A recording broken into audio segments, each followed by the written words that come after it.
Okay, so guys, welcome back. Last 5 games of the elimination round. Ang pag-uusapan natin ngayon is yung storylines sa pagtatapos ng second round for all the UAAP teams. Welcome back to another episode of License to Shoot podcast. Kasama nyo pa rin kami. Ako si Miggy C at si William Go ang sa aking nasa tabi. And let's get it started. Obviously, medyo nababad kami sa PBA pero we're back in college basketball hoops. And ayan, if you bago or luma kang nanonood sa aming YouTube channel, please like, share, and subscribe. So yun, and mamaya if meron kayong mga agreement or disagreement with our takes, please let us know in the comment section below. And let us have an healthy conversation. So simulan agad natin with from 8 to number 1 team yung ating pag-uusapan. So simulan agad natin from UST, yung favorite team ni William. So yan, UST, first things first, bago kayo pasa sa kay William with his favorite team, babanatan ko muna ng UST. Hindi pa official na tanggal sila or laglag. Pero unofficially, I think we all know na they're already out of playoff contention. So yun, William, what are your thoughts? Well, expected naman yan knowing na may growing pains. Andun pa sila sa growing pains na panibagong coach from last year and then new system, new program since bagong pasok din yung SMC.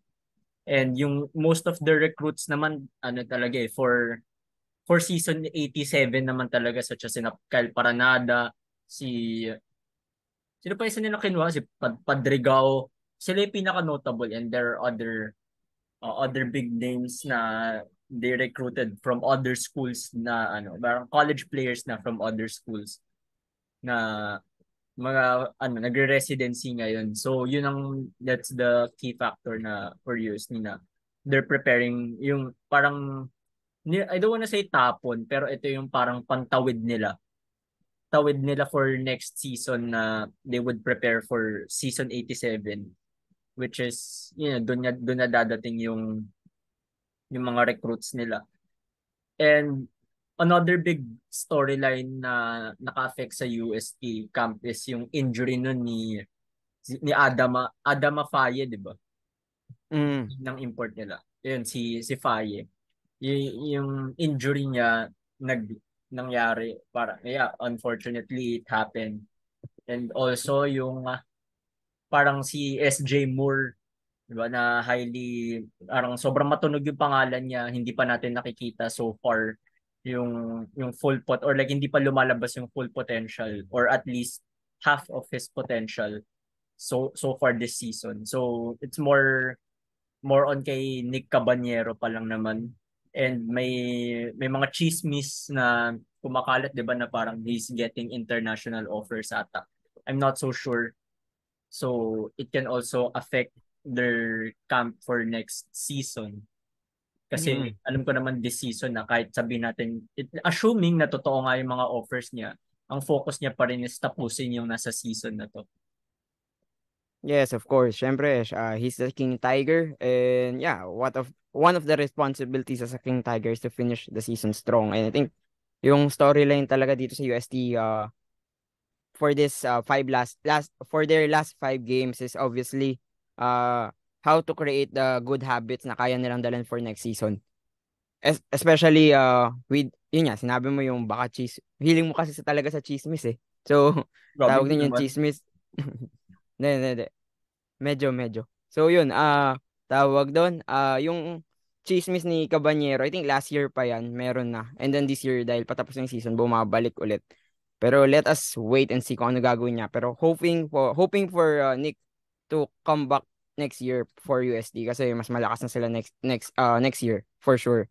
Pero this year, I think ano naman create the good habits for the last 5 games for them.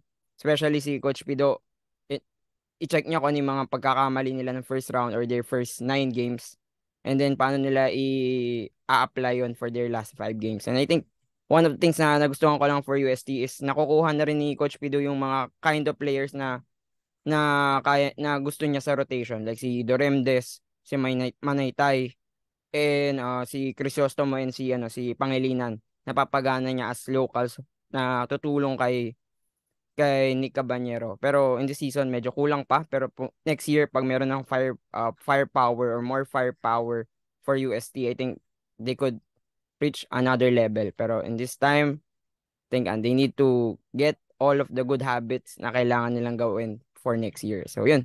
Let's proceed to the next team, ang 7th team. Actually, tabla ang UE tsaka FEU, pero I'll start with UE. 3-5 yung kanilang, wait, tama ba? 3-5, di ba? 3 Oo, 3 and oo. 5. 3 and 5. Sila ni So, FEU. okay. So, wait. 3 and 5 or 3 and 6? Wait, check ko nga. Oh, 6 kasi lahat 5 games naman. Lahat 9 games di ba? So, lahat 9 games. 9 games na nilalaro and then 5 games Oo. yung ilalaro pa. So, 3 and 6. So, umpisa na sa UE. Meron din silang injury coming from during the first round na si Gerald Wilson. So, nawala sila. And I think the storyline here is how far can Ray Remogat bring them? So, ako, it's a rhetorical question. Pero to answer that, think ko, maximum 5th seed. Pero ikaw ba? Oh, I mean no shot at UE. Alam ko naman ay gustong-gusto ko yung laruan ni Remogat. Pero Mhm. malabo yung chances. Parang as of now malabo na yung chances nila for Final Four. Knowing tapos injured pa si Gerard Wilson who was obviously could be parang arguably the second star to Remogat sa UE.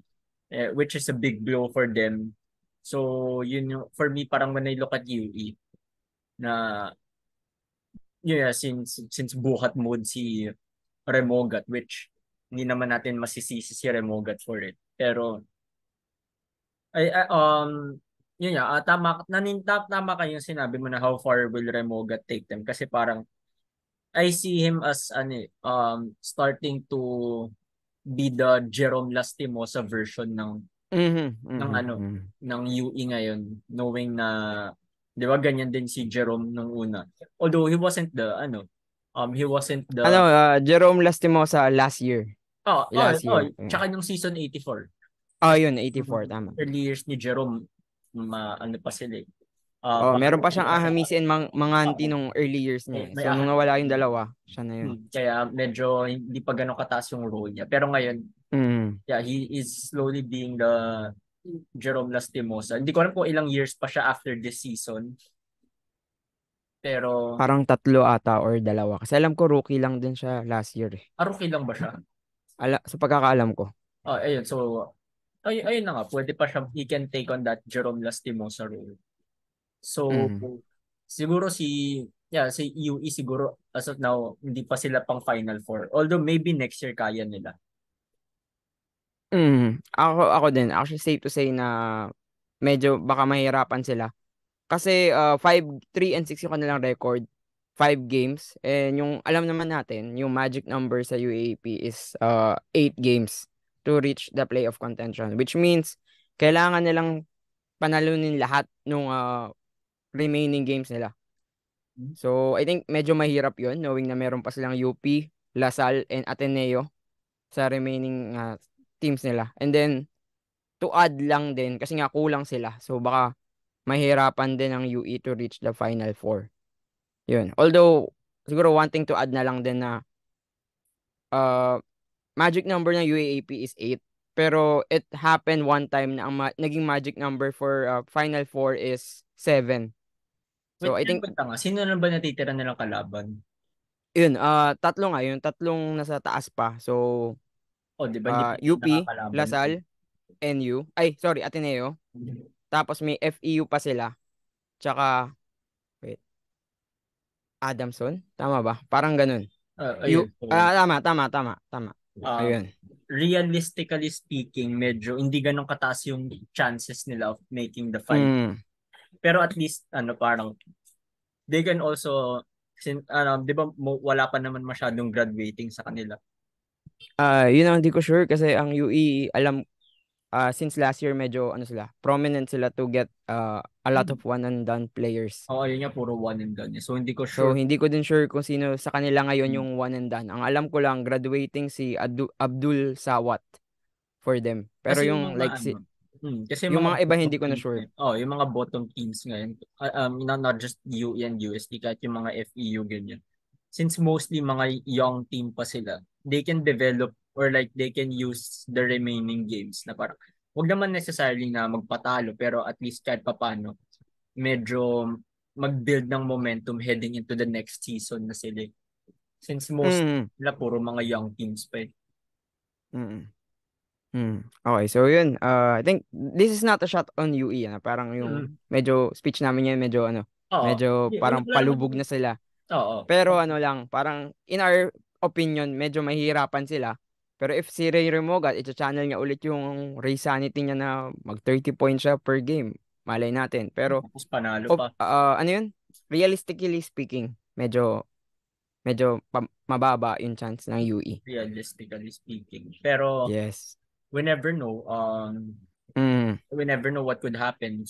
Yung Yeah. bilog na ang bola. Pero, as of the moment, hanggang hindi pa Yes. natin nakikita yung mga, or like hindi pa natin napapanood yung mga games, hindi pa natin napapanood yung mga upcoming games nila, or like yung mga, hindi wala pa yung upcoming matches. As of now, hindi ganun ka Mm. hindi ganun kataas yung chances nila of making it to the final four.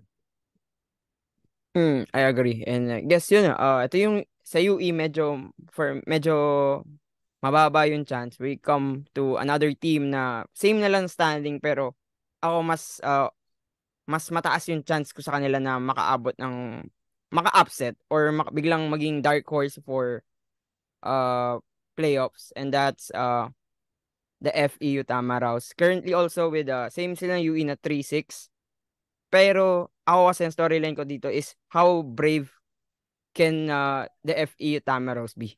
And bakit brave? Kasi sila yung for coming from the start of the season, nakala natin ang Lasal magiging kryptonite ng Ateneo. Pero this season 86, ibang shade ng green yung nagpapatumba doon sa Ateneo na we all know na nasa top Na-sweep eh. 4. O, di ba? Top 4 material tong Ateneo na to, and then sinisweep lang ng FEU. Na-sweep ng FEU in both rounds. So, tingin ko medyo dangerous team tong FEU squad na to. Although, yes, 5 games sila. So, if masweep nila yon 8-6 yung kanilang standing. And yung sabi ko nga, magic number ng UAP is number 8 to reach the playoffs. Pero tingin ko this year, baka maging number 7 yan eh. And if maging number 7 yan, tingin ko malaki chance ng FEU to reach the playoffs, barely reaching the playoffs. So, kaya sinabi ko baka mas mataas tong FEU na to kaysa sa UE. And ikaw, thoughts mo muna and Oh, I'll and add later. itong ano rin sa FEU is na-sweep nila yung Ateneo pero may mga Mm. Oo. nakakapanghinayang sila na sa chess yung talo nila sa UST. Just until now Medyo bitter pa rin ako doon. Joke lang. nadamdam mo ba yon? Parang dinamdam mo ata yung talong yun ah. Kahit di ka taga FEU ah. Yung DMs ko punong-puno ng mga Tomasino eh. Oo. So ayun na nga pero 'di ba so well 3-6 sila din na-sweep nila at Mhm. diba, kahit sobrang rocky ng season nila ngayon si Coach Denok lang ang coach na nakapag-sweep kay Coach Tab sa elimination round. I mean with all the Mhm. legendary coaches na nakalaban ni Coach Tab, yung rookie Mhm. coach pa na si Coach Denok ang nakasweep sa kanya. Mhm. I gotta give it to FEU. Pero at the same time, parang, ayun na nga, they could have had a better record dahil kundi nga lang yun nga, sa UST na, which was supposed to be winnable for them. And yung, may isa pa silang talo na, di ba? Parang, hindi naman ata buzzer beater, pero dikit. UP, UP siguro. Tama 'di ba? UP. Oo, oo. UP.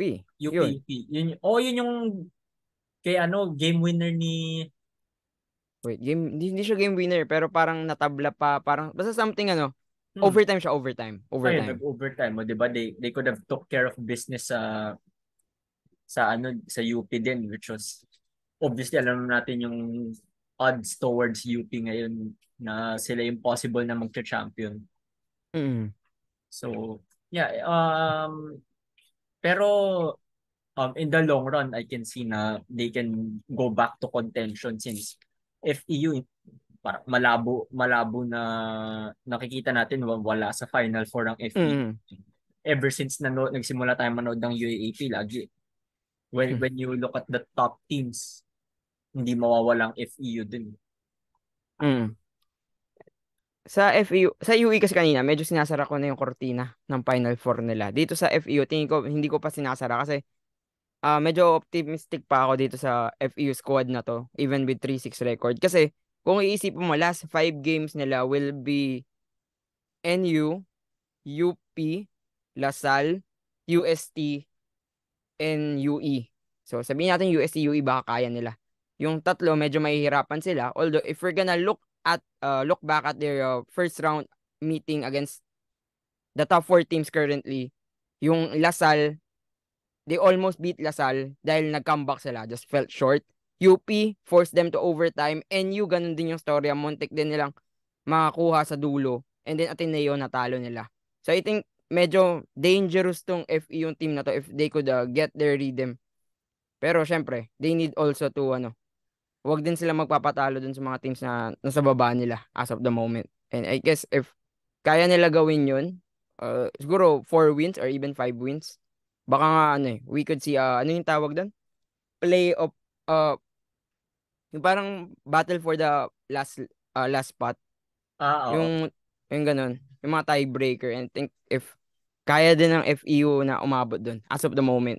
And medyo mahirap, pero hindi ko pa tinatanggal yung chance for FEU to be eliminated this early. And if mangyari na umabot sila ng playoffs, miraculously, kailangan nyo din i-retire yung jersey number ni LJ Gonzalez. Kasi bumubuhat din to si LJ in the season. Hindi dapat Diba? i-retire din. Hindi naman retire ng jersey ni LJ. Malabo. Hindi, sinasabi ko lang tawag doon. Nagaano lang ako, punchline. Pero props to him. Diba? Mm. Props to him. I think feeling ko magiging ano din siya. Ano yun? Cemented as one of the top point guards for FEU. FEU history. Hindi Mm. naman siguro top 1, pero siguro man sa top 5. Kasi ang dami din na-produce ng FEU. Ng mga magagaling na point guards. So, yun. Okay, that's it for FEU. Moving on to the last of the bottom four, which is Adamson. Diba? Mm. Prayers up for Jerome naman na full, hindi na partial yung ACL niya, like full ACL tear na. So prayers up for Jerome, sayang yung talaga, iba yung injuries and all the hype surrounding Jerome. Kasi he could be an MVP if only he played the whole season healthy, di ba? So nakakapanghinayang. Pero maganda rin yung pag-breakout na magbuhos, and sa Bandal has also having great was having a great run as well. Although yung si Eli Ramos nagkaroon din ng konting good spots. Pero hindi ko masyadong maramdaman ngayon yung import nila eh. Hindi naman kasi yung FSA nila, hindi naman kasi siya yung parang hindi siya yung tulad nila Diouf, nila Obasa. I think he was also, yung import nila si Ojarikere, is medyo ihahanay mo siya with like the Bright Nwangko, Mo Fati. Like nandun sila sa lineup because of their height to rim protect. Hindi sila yung parang they'll do a big help on offense. Kaya siguro hindi mo din super nararamdaman. And to add na lang din, medyo raw pa itong si OJ Ojarike. So, bagay medyo hilaw pa. Pero, yan pero ano bang record nila ngayon? 5, ano, di ba? Hindi naman 4-5 sila. 4-5 So sila. yun, 4-5. Maano pa. Although hindi pa nila nakakalaban yung, well, tapos na sila sa UP. Hindi pa nila nakakalaban yung Ateneo tsaka Lasal. So remaining games nila is LaSalle, Ateneo, hindi to sunod-sunod LaSalle, Ateneo, UE, yeah, UE, UST, and NU. So yun. Ito safe to say na medyo buhay pa yung chances nila. Siyempre, I think Mas buhay pa. Mm. yung storyline naman sa kanila is can they be the dark horse once again? Kasi yun yung naging actually hindi lang pala basta-basta buhay since yung sa iba buhay pa rin naman. Pero more mm, ano pa mas nakikita pa natin na may chance sila compared sa ibang teams mm, wala sa top four yes. as of the moment. Yung UEFU medyo nandun pa pero medyo mahirap. Etong Adamson isang game lang siguro pagkatapos nitong weekend na to biglang number 4 sila. Magulat tayo, 'di ba? Ito Eh, medyo ano sige, wait, no sugar coating na lang. Tabla sila ng Ateneo ngayon sa standing. So, ayun yun din. yung 'di ba? So, yun yung and Ateneo is number 4. So, 'di ba? Actually wait, sorry. Hindi pala sila number 4. Technically, hindi number 5 ang Adamson. Technically number 4 sila. If you're Tied gonna for put in third. the win over. Oo. Kasi tabla sila ng Ateneo ngayon, 'di ba? So, 'di ba? Oo nga Basically, pala. buhay na buhay. Oo nga pala. Oo, Oo nga buhay na pala. buhay sila. Buhay na buhay sila sa Final Four contention ngayon sa sa UAAP.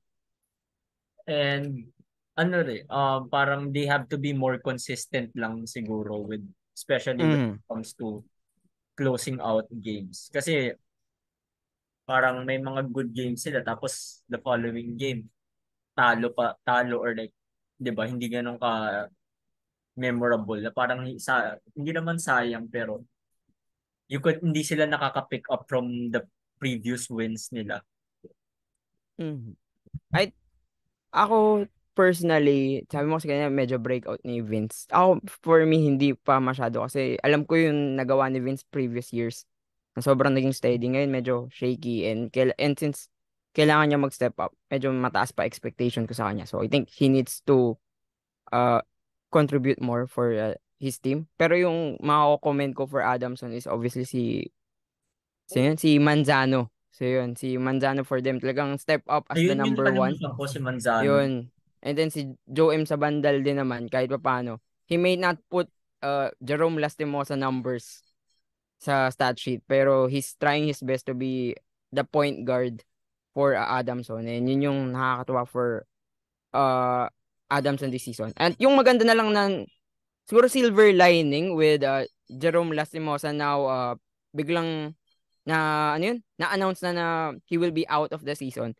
Silver lining na lang doon for Adamson is alam na nila they will not expect Jerome to be at their to help them sa dulo ng elimination. So kung ano mangyayari, they need to step up. So yung mga ibang mga players dapat makuha na nila yung magets na nila na they need to double their effort para makapasok dito sa sa Kumbaga, ang, playoffs. kumbaga ang focus na lang nila is okay, wala si Jerome, hindi na siya makakalaro. Kaya Mm, na tayo parang well, hindi naman siya I mean injuries are definitely bad. mm, Pero dito sa case nila, parang pwede na sila mag-set ng full focus nila na wala si Jerome. mm, tama, tama. Yun din yung point na gusto kong i-bring up na yun nga, they need to focus all in na sila in getting all of these 5 games to they need to get these 5 games lahat, 'di ba? Actually, all of these teams naman gusto mapanalo lahat yung 5 games na yan. So, etong Adamson, they need to get it all. And Oh. syempre, buhay na buhay sila to upset. And if they could reach the final four in the season, medyo malaki yung mapapatumba nilang Oo. team. So, yun. Achievement na yun for them knowing na Mm, pinagdaanan nila all throughout the mm. season. So, yun. I think that's ikaw, may dadagdag ka pa for Adamson. Yun ang naman for Adamson. Okay, so after the first 4 teams na lang, hindi naman siya bottom 4. Pero now, let's go to the next four Yung teams. And sa simulan final natin with four state. Ateneo. Ateneo. Simulan natin with Ateneo. 4-5 yung kanilang record. And, Surprising. yun, actually, I think that's the word. Surprising for them to be at this spot. And sige, ikaw muna, nung magiging thoughts mo for Ateneo This has as of been the moment. this has been Ateneo's worst record since era pa ni Coach Tab. Mhm. Kasi yung yung worst record ni Coach Tab sa yung coaching Ateneo was yung first year niya nanalo pa sila 10 games nun. So ngayon yung first season na hindi parang tatapusin ni Coach Tab yung elimination round with parang a single digit win lang. Single digit number of wins, which ang highest na lang nila na pwedeng mapalanunan is 9 games, since 4 and 5 na lang sila. And possible chances of a sweep, actually sa lahat ng teams, Ateneo yung pinaka nakikita ko. I mean, other than UP of course, pero Ateneo na lang yung pinaka nakikita kong parang pinaka nakikita kong may chance na mag-sweep ng elimination round, knowing the coach tab magic, diba? Hindi natin pwedeng i-count out 'yun. And parang hindi pa sila nagpi-peak yung uh, si 'di ba si Chris Kun, kita mo nung last game nila, after being parang after a strong start, 'di ba, medyo nag-ano nung last game, parang sama ng nilaro niya, with all honesty, kahit nga si Coach Tab, 'di ba, parang inaano niya na lang na part of the learning experience ni Chris Kun yan sa Ateneo, kahit siya na yung masasabi nating vet of the team. Andun pa siya sa crossroads. Andun pa siya sa crossroads na hindi niya pa parang hindi niya pa fully na embrace yung role na siya na yung pinaka-vet sa team na to. Kasi parang siya naman na ata since young team nga yung Ateneo ngayon, and si Mason Amos, siya yung brightest spot sa team. Definitely, nakita mo naman yung nilalaro ni Amos. And si Jared Brown, ang ganda rin ng nilaro nung against UP. Sayang lang yung nangyari ng last play, which it was a good job by Coach Tab na ginustify at pinagtanggol niya, imbes na, kasi 'di ba daming nang babash kaya ang dami ring parang hindi naman nang babash, pero ang daming negative comments towards Jared Brown na bakit niya pinasa, down 3 sila, they needed to make a 3. So yeah, buti na si Coach Tab was there to help him out. And si rin si Obasa nagpaparamdam na. Si Gio Chu, honestly, no shot at Gio, pero parang 'di ba naggilas na siya, and isa na rin siya sa mga pinakamatanda sa team na to. He was siya na lang ata yung remaining piece of the 2019 champion team, although he didn't get to play heavy minutes nung time na yun. He was riding the bench. Pero 'di ba, parang being part of that culture, parang hindi niya pa masyadong, well, ini-impart niya naman pero hindi pa masyadong ramdam. And yun nga for me, parang sa Ateneo, they just need to parang hindi pa sila nagpi-peak. They're gonna peak by the end, pero kahit hindi maganda yung situation nila ngayon, they lack consistency. Pero once na siguro sila yung malay mo itong break na to, 'di ba? Itong break na to nakapag-recharge sila, and si Coach Tab nagawan niya na ng mas nakaisip siya, mas nakapag-strategize siya ng ano yung tamang timpla para sa lineup natin. And yun, baka honestly, kahit 4 and 5 ang record ng Ateneo na yun, parang scary pa rin sila. Especially now na patapos na yung elimination round, and it's usually Ateneo's time, and hindi natin pwedeng i-count out ang Ateneo. Actually, di naman talaga pwedeng i-count out tong Ateneo with all of their championship experience and their winning pedigree.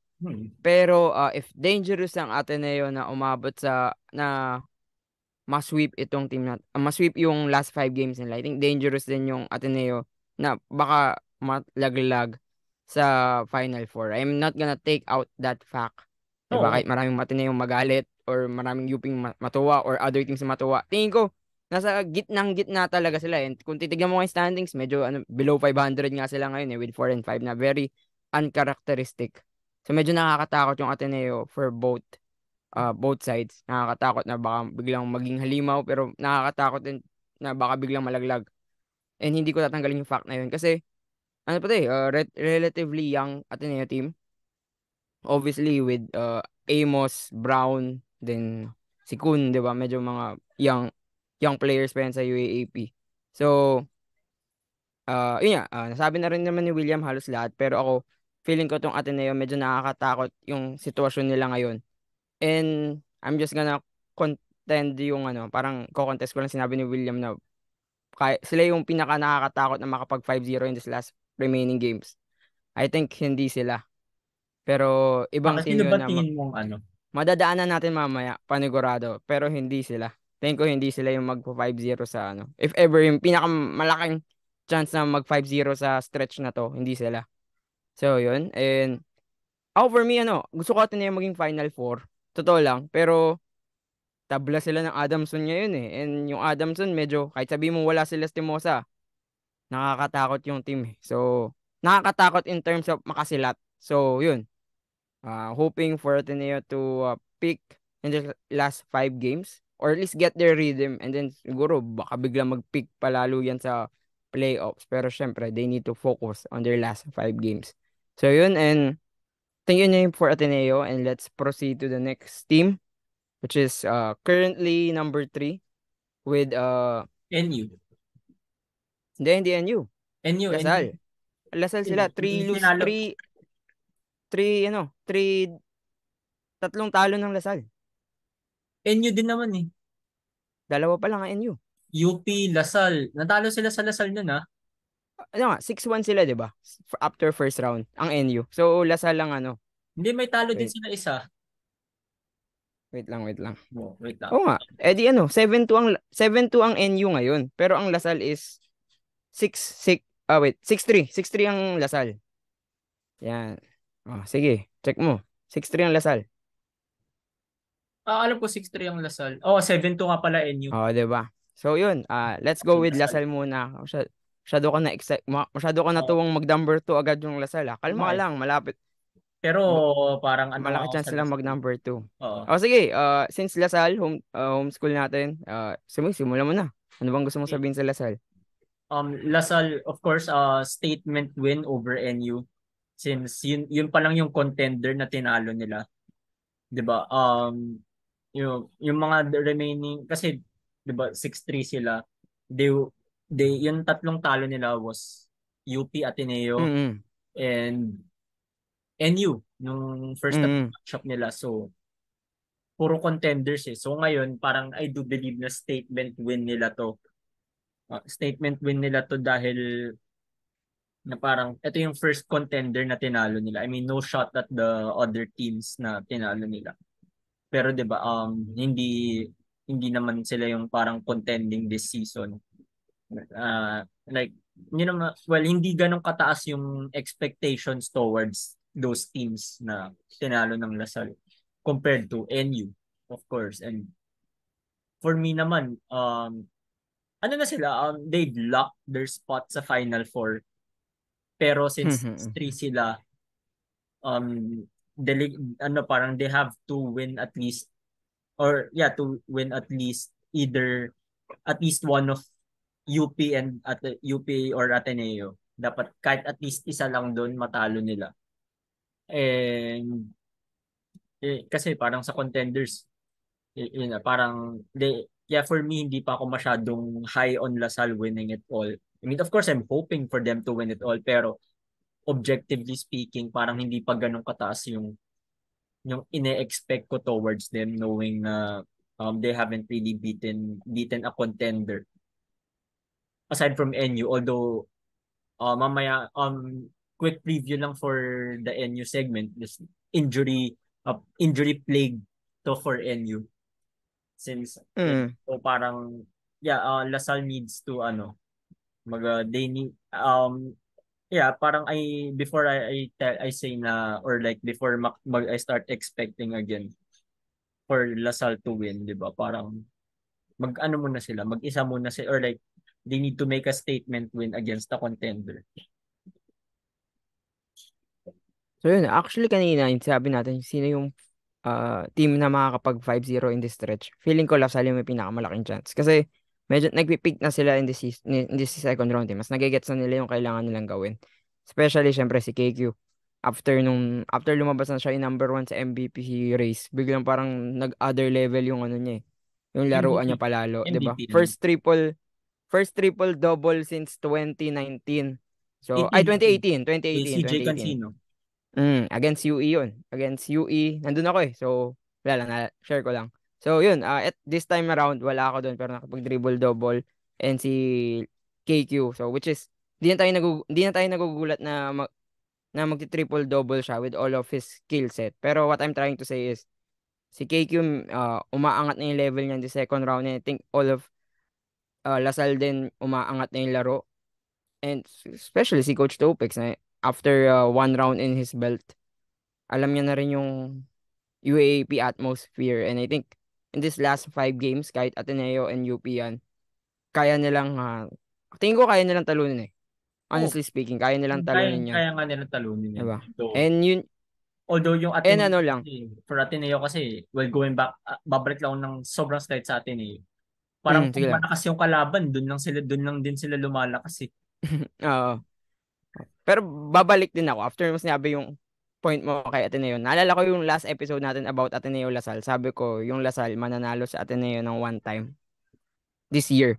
So I think ano yun, second round Ngayon matchup na yun. nila yun eh. Oo, Ngayon na tingin yun. ko itong round na yun eh. And hindi ako naging clown na uy mananalo Lasal. Pero tingin ko with Ateneo a bit struggling at this stretch. At kung makatapat nila yung Lasal na mainit-init pa. Tingin ko Lasal will win that. Yan yun. Actually. Yeah. Oh, Actually, November 18 yung I think, rivalry matchup na yun. So, medyo 18. matagal pa. Tapos Pero tingin decided na ko, yung UP. so yun. Oo. Pero so November 5 yung sa UP. So, tingin ko, agad yan. Litmus paper test agad for Lasal. If kaya talaga nilang mag-dominate in this, stretch. And tingin ko kaya nila with all of the players really getting together uh, at a very crucial point. Especially si Raven Cortez, nakikita ko na mas marami Breaking ng out. playing time for him, which is, for me, natutuwa ako kasi I think he's he could be one of the, tawag nun, parang malakas na local big man sa UAAP. So, yun. Yeah, after Yan yung nagagamit siya. Raven Diba? And, Cortez breakout year. And KQ ang ganda na nilalaro. Evan Nelly rin. mm, Maganda rin nilaro niya nung last game nila against NU. So, yeah, Lasal being nagiging they're contending na. So, or yeah, parang slowly peaking to say the least. So, parang great things ahead for Lasal. Pero gusto ko munang makita at least the Final nagets Four ko. kasi lagi every year ganyan na lang eh. Tapos sa huli nagtatatalo. Actually, yun nga tama nga yung sinabi ni KQ. Nakalimutan ko saan niya sinabi. Basta may sinabi siya na parang from yung last year daw kaya sila naggaganyan. They peak too early. Kasi 'di ba nung preseason tournaments ang lakas nila tapos biglang nung season biglang bumaba yung laro nila. So yun yung parang yun yung nakikita ko na since now baliktad na they're peaking this time na para medyo right time na siya. Right time to peak. So kailangan na lang maging consistent and yun na siguro pwede na silang parang ma-establish na yung sarili nila as legit. Mhm. Yun. I think, Lasal, kayang-kaya nila talaga mag 5-0 in this stretch. Pero, yeah, para lang hindi natin mabate, titignan na lang natin kung ano kaya nilang gawin. Syempre, feeling ko ayaw na ayaw batiin ni William yun eh. Yung Lasal eh. Baka Hindi. biglang, pa. Objectively speaking, matatalo sila at least once. I mean, I hope they prove me wrong, definitely. Pero sa Mm, predictions ko lang, matatalo sila at least isa sa either UP or Ateneo. mm. Siguro, objectively, tingin ko UP. Medyo mataas feeling ko na matatalo nila Piyansa Ateneo pa rin this UP round. eh. Oo, kaya nga eh. So, yun. Thank you. So I think that's the last na pwede namin sabihin for Lasal. I think they could, Yun, sinabi na ni William pala kanina na medyo nakaano na sila. Medyo one foot at the door at the Final Four contention with being 6-3 already. So, a little more games and I guess cemented na yun. Pero I think the storyline for LaSalle this year is can they win it all? Diba? So, yun. And let's go to the number 2 currently team in the UAP and that's the NU Bulldogs na sinabi na kanina ni William, injury plague sila. Wait, And I sino yung think the mga story. Sige, lista mo Okay, natin so yung sige, injured. sige.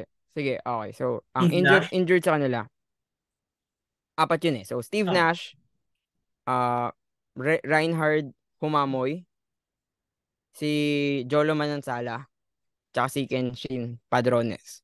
So, basing dun sino sa yung mga, tumama kay Dio? yun, si Padrones yun. Ayun, si Si Padron. Padrones yung ano. So, ang sa pagkakalala ko lang, since yung kay Jolo Manansala and kay Humamoy, medyo nagulat lang ako na injured pala sila. So, wala akong alam kung kailan sila babalik. Pero ang sa pagkakaalam ko, si Steve Nash babalik within 1 month because of a dislocated jaw. So, babalik siya pero medyo matagal pa.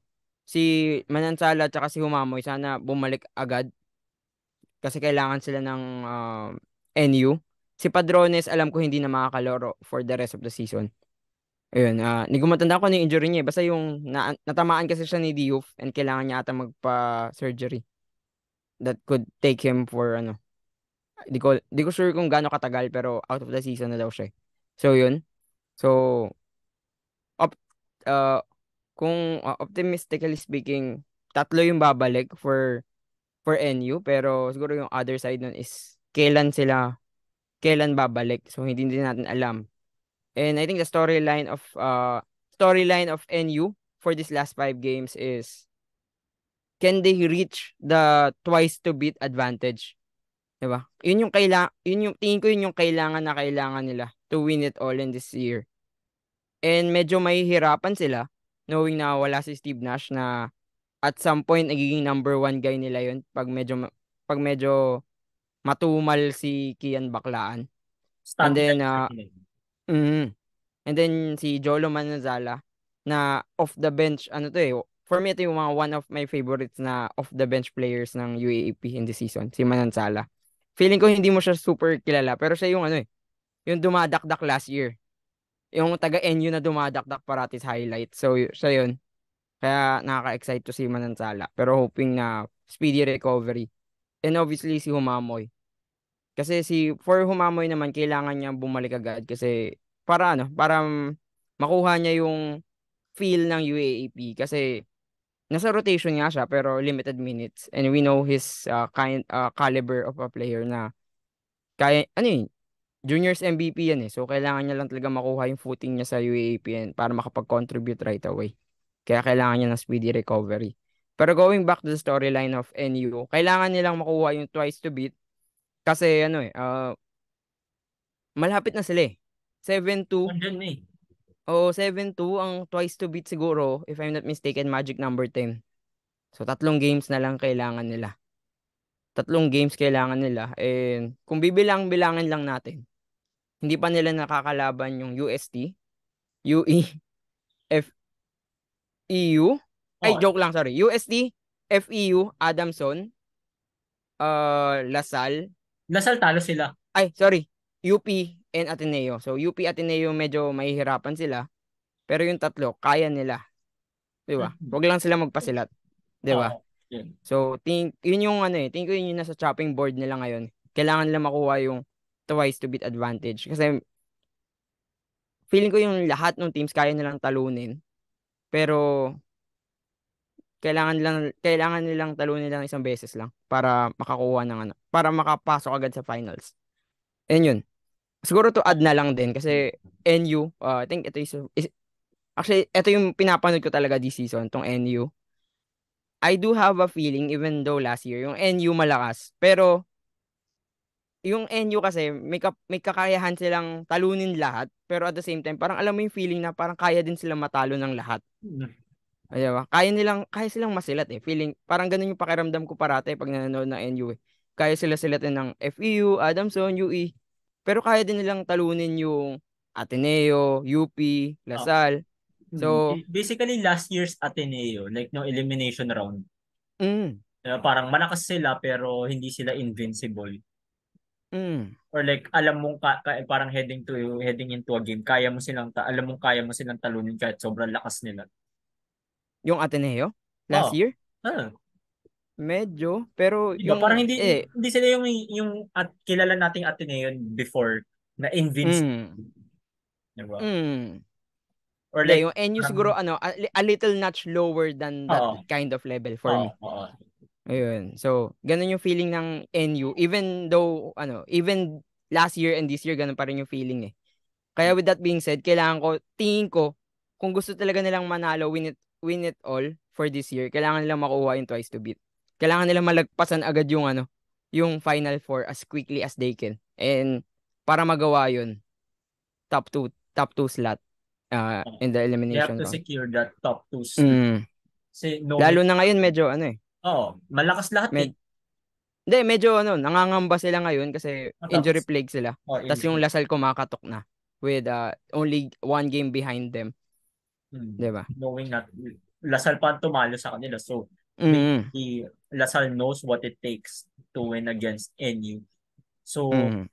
yeah, NU needs to secure secure a twice to beat advantage Yes. para by then parang pag-start ng Final Four, 'di ba? At least sa first game, 'di ba? Hindi wala sa kanila yung pressure since Mm. natalo sila, 'di ba? Pag disadvantage sila, obviously matalo lang sila sa na yun. Laglag na sila eh. Unlike sa Siyempre. unlike sa pag sila yung may advantage. Although should they lose the next parang the first game tapos magdo-do or die dun pa lang dadating sa kanila yung pressure. Pero habang for the meantime, parang simulan nila ng walang pressure muna. Or like, hindi naman walang Mm. pressure, pero mababa yung pressure compared sa pressure of the other option. Mm. To add na lang, since injury plague yung NU this season, I feel na timely lang din naman na parang it's a good challenge for them para mapiga pa lalo ni Coach Jeff yung mga kailangan na players. Especially I think they do have the right players to replace temporarily itong mga nawala sa kanila ng Iyan baklaan, pansamantala. Oh, sabihin natin Steve Nash. Sino papalit kay Steve Nash? Si Kian Baclaan. And so far in this second round, umaangat na si Kian Baclaan eh. 'Di ba?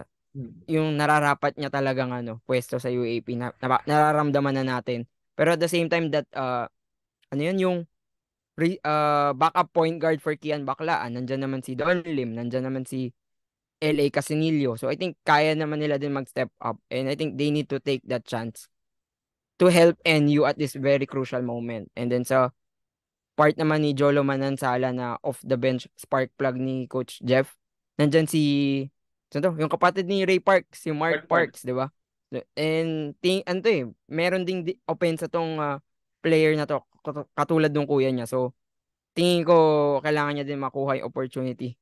Especially wala pa yung off the bench spark plug ni Coach Jeff. So yun, for NU kaya nila yung twice to beat pero medyo mahihirapan sila. Pero But they need before to we end, secure it. they need to secure it pero before we end, tingin ko kaya naman nila kasi parang sabi naman ni Coach Jeff, ang nagkulang lang talaga sa kanila last DLSU game is the effort. So if I think kung madodoble lang nila yung effort ng lahat, they could still win this 5 game stretch for them. So yun, that's the end of our conversation about NU. We'll go with the number one team in the UAAP with 8-1 record, the UP Fighting Maroons. Oh, Uh, William, ano gusto mong sabihin?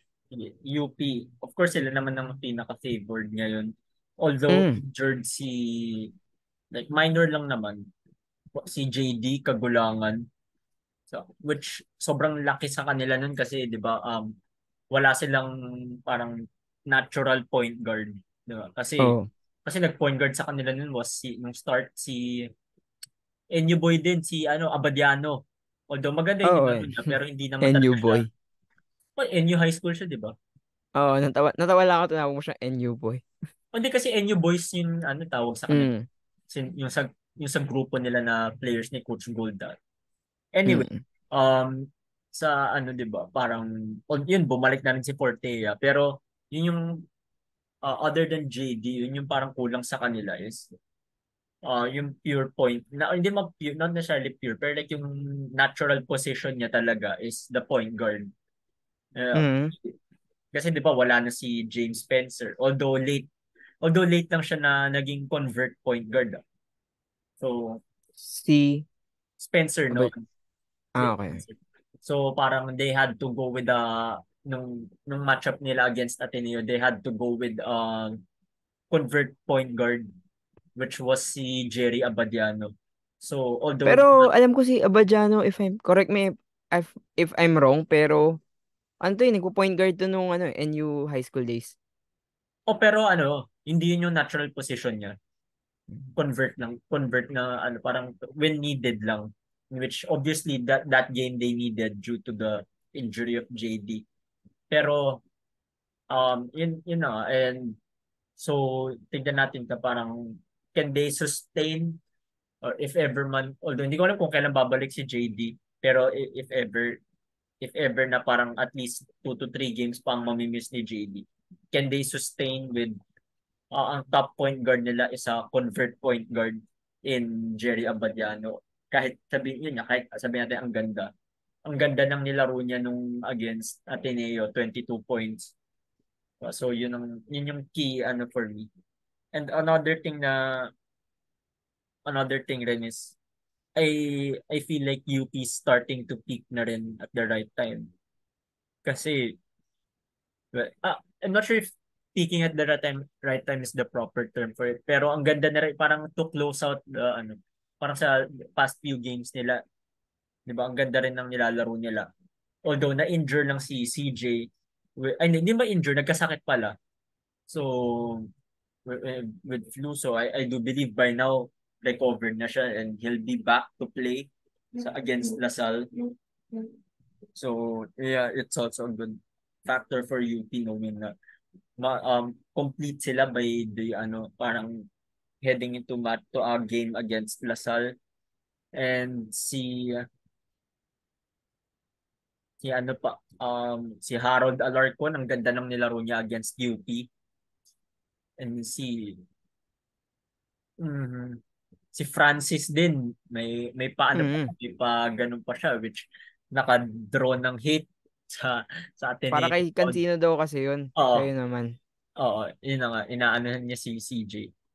No, pero yeah, Francis Lopez also having a good game. Uh, parang nararamdaman niya na yung UAAP atmosphere. Si ano pa, may isa pang maganda nilaro eh. Aside from, well, given naman si DU, obviously. Pero may isa pang maganda rin nilaro eh. Ayun, Terence Fortea, he's back after yung injury niya. Game 3 ata Mm. yung injury niya, if I'm not mistaken. Like, game 3 ng last year's finals. So, now that he's back, and nung bumalik siya, parang kala mo hindi nawala eh. Kasi ang ganda pa rin ng nilaro ni Fortea and yung other ano rin, yung parang transferees nila from NU College na players din ni Coach Gold sa NU High School in Raylan. Actually, mas maganda yung nilalaro ni Raylan Torres. Pero may glimpses din kay Jan Felicilda.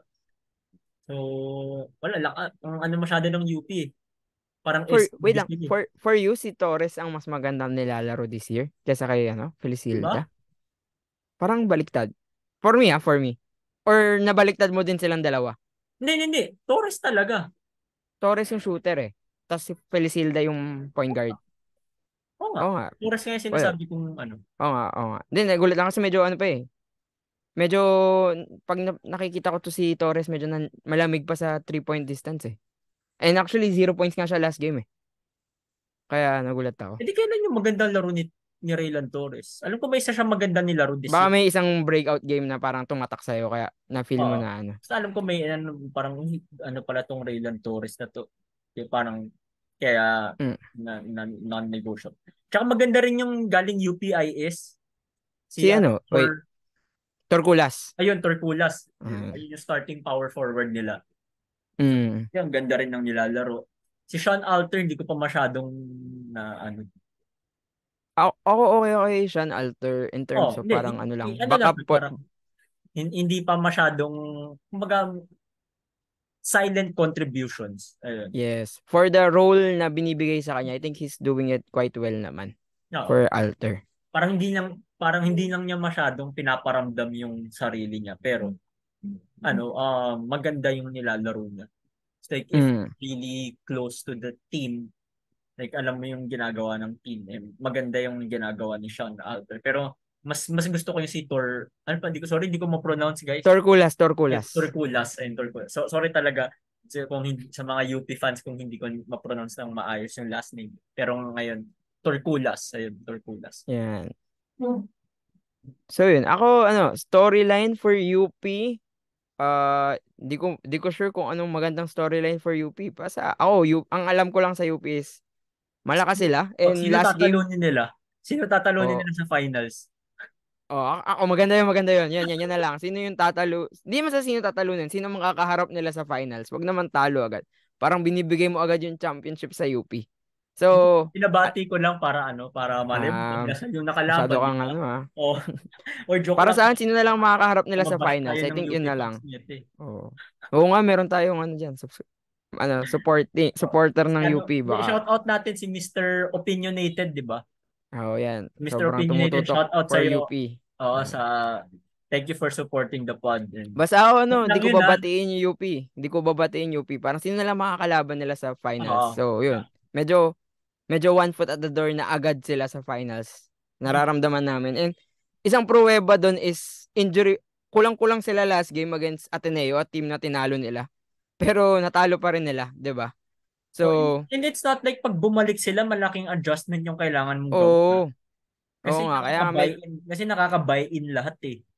mm, Yun pa yung ano eh. Kaya you have to give it to Coach Golden na parang obviously bukod sa mga superstars na yung players niya, mga bata pa. So, 'di ba, alam mo naman yung iba pag bata compared sa mga mm, syempre pag bata parang ano pa sila eh, parang obviously gusto nila maglaro ganyan compared to or like hindi pa nila masyadong tanggap, especially yung superstar nung high school. Kasi din to college, hindi pa nila masyadong tanggap na they're gonna play a lesser role. Pero mm, na ano ni Coach Gold kaya na parang nakokontrol niya lahat and napapabay-in niya lahat. So you gotta give it to Coach Gold talaga. mm.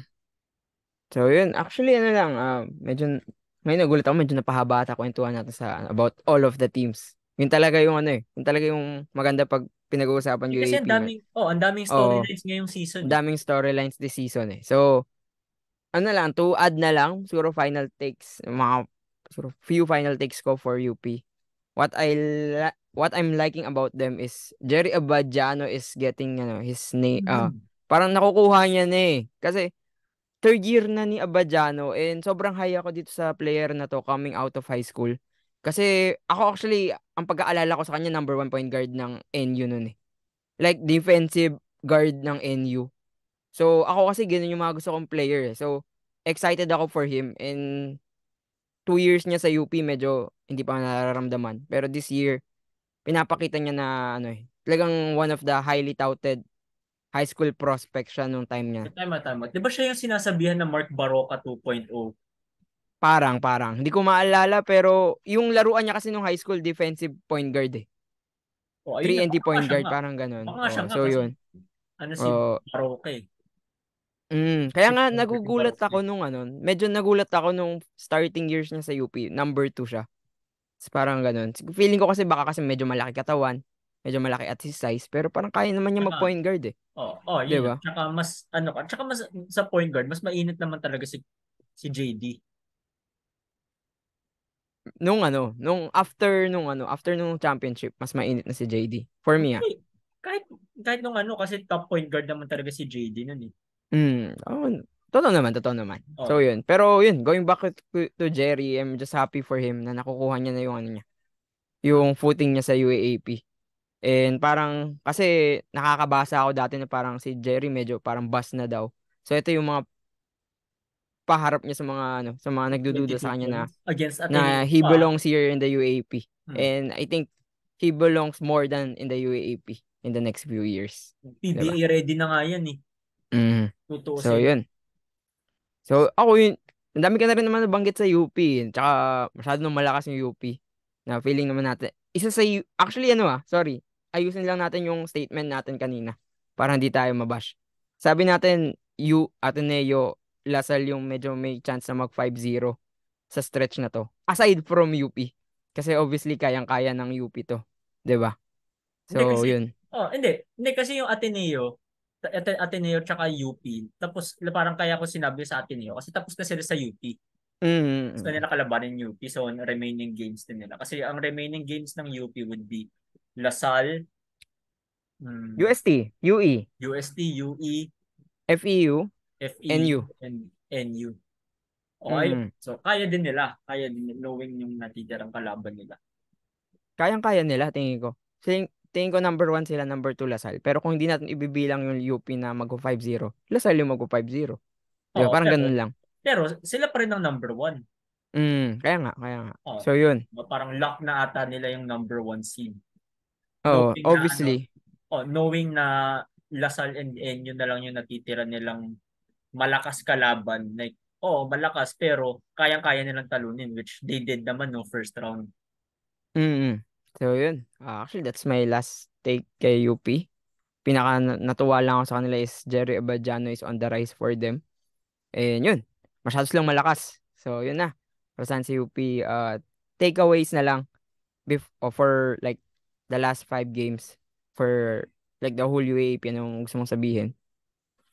Well, definitely we can't really miss a game because if we do miss a game, ang dami mong mamimiss.